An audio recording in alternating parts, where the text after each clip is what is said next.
I am Dr. Gaston Cornu-Labat.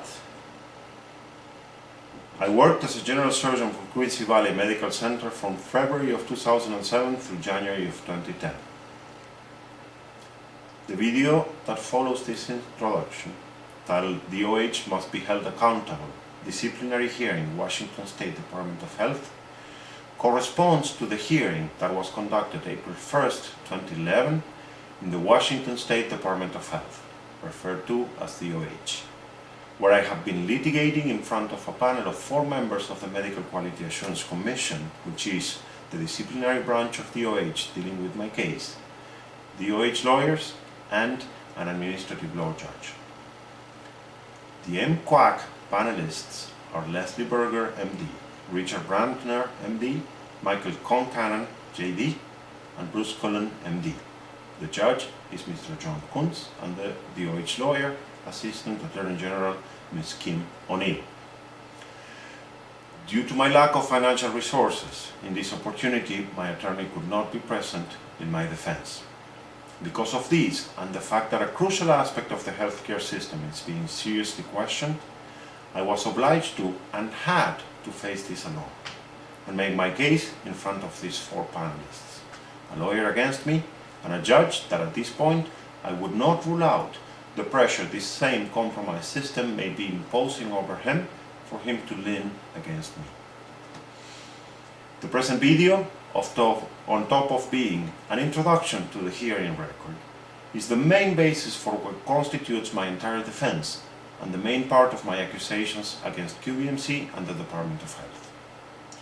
The proofs corresponding to everything said are ample and have all been already handed to Judge Kuntz, being consequently part of the public record. The only thing missing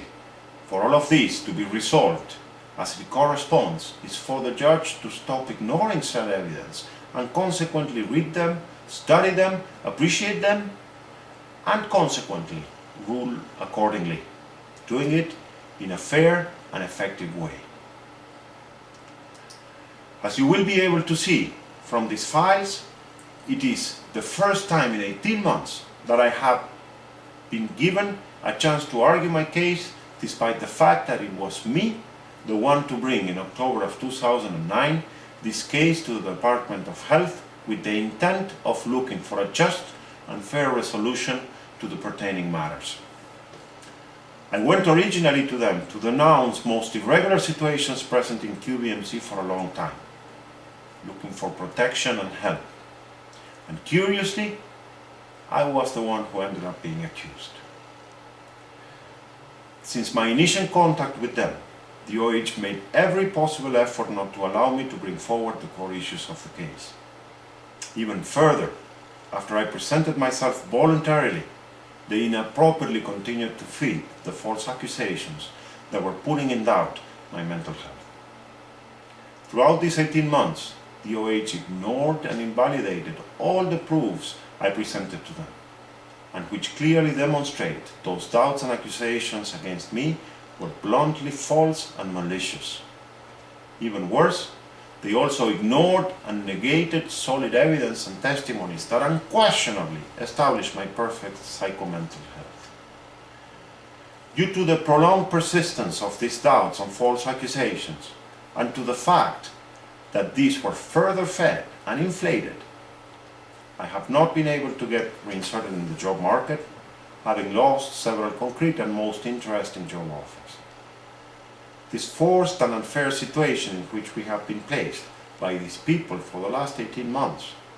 not only has blocked me from getting a job, exercising my profession and providing my services as a surgeon and a physician, and consequently having an income both for me and my family, but also both me and my family have had to spend all of our resources and savings to affront the cost of my defense and have the strength to bring forward these accusations. To the point that on March 7, 2011, we lost our home. We lost a roof over our heads, obliging us to be able to subsist, to get separated, having my wife and younger children gone back to Argentina to seek refuge with our extended families, remaining I with our oldest son for the time being at a friend's house that so generously have provided us with a place. On March 2nd, 2011, I finished presenting to Judge Kuntz all the testimonies and documentations on my part. On March 10, a telephone conference took place between the judge, the DOH attorneys, and my attorney at that time. Regrettably, I could not attend to this conference because of health problems that I have now been suffering for a while. On top of all else mentioned, for more than a year now, I have not been able to afford medical care either for me nor my family, and consequently have been unable to attend to my health properly. At this phone conference, the judge announced that he had ruled against me to deny the motion I had presented to dismiss the case, and also that he would not allow the last set of evidences I had presented on March 2nd to be admitted to the hearing, and that I would only be allowed to argue the very narrow issue if I had complied or not with the order that DOH had issued on September 22nd, 2010, and that of course I had not. After this pre-hearing conference, every possible effort to discourage me from even presenting to this April 1st hearing was made insistently from then on, disregarding my right to stand in my defense, since I had been told that there was no point in going through with it, since I had already lost. The file with all the evidence that the judge refused to accept for the hearing contained about 300 pages of well-documented materials and testimonies that brought to light the gross conflict of interest DOH is facing with my case, together with evidence and testimonies destined to prove the perjury and conspiracy mounted to derail my career and shut me down. As a matter of fact, the corresponding denouncements against DOH employees have also been filed with the police, and said filings had been included in this file presented to the judge. This documentation was not admitted to the proceedings based on what will become evident as inappropriate reasons. I must wonder, what is such negativity due to? Is it because I have already beforehand been found guilty, and any evidence that does not align against me and thus line up in my favor is troublesome and makes difficult such unfair pre-established decision? If things are this way, what a pity, since I believe long time ago we left behind medieval dark ages, which had as a main protagonist the fanatic and brutal Inquisition. Mainly, the basis of my denouncements against DOH employees is that they have motives, means and opportunity to attempt to make me desist from putting in evidence omissions, negligence and grave mistakes both from QBMC, my former employer and initial accuser, and from DOH itself. QBMC issues have generated over the years, among other things, negligence such as careless disposal of biological and chemical contaminants,